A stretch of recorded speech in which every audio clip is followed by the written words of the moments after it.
नमस्ते प्रणाम, मेरे यूट्यूब चैनल पे आप लोग का स्वागत है। और देखिए मैं बहुत सुंदर सा नाच कारवा गीत सुना रही हूँ। बहुत सुंदर गीत है, सुनिएगा आप लोग। और सुन के चैनल को लाइक सब्सक्राइब कमेंट जरूर करिएगा और गाना का एंजॉय लीजिएगा।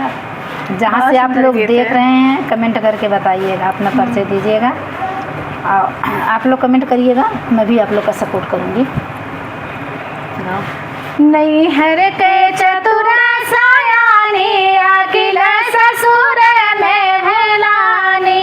नैहर के चतुर सायानी अकिल ससुर में हेलानी।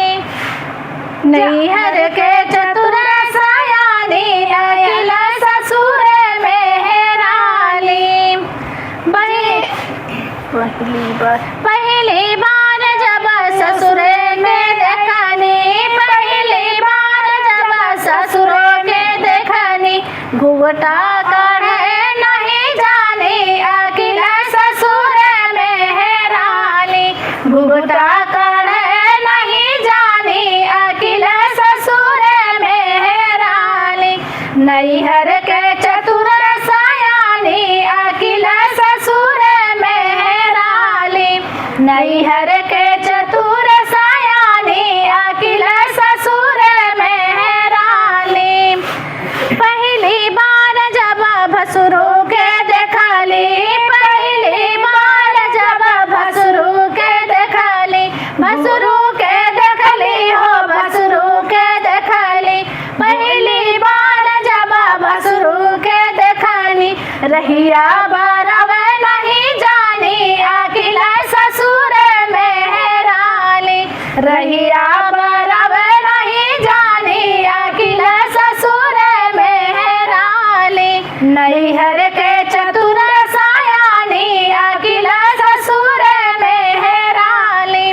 नैहर के चतुर सायानी अकिल ससुर में हेरानी।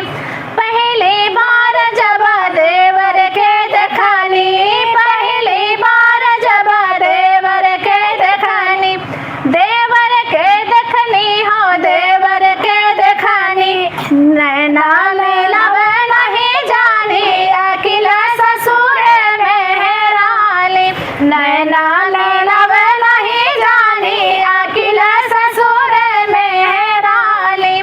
नैहर के चतुर सायानी अकिल ससुर में हेरानी। नैहर के चतुर सायानी अकिल ससुर में हेरानी।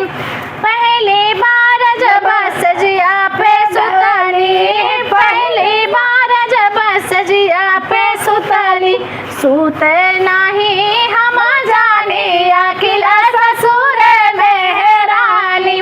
सूते न जानी अकिल ससुर में हेरानी। नैहर के चतुर सायानी अकिल ससुर में हेरानी। नैहर के चतुर सायानी अकिल ससुर में हेरानी। बाहरी गाना।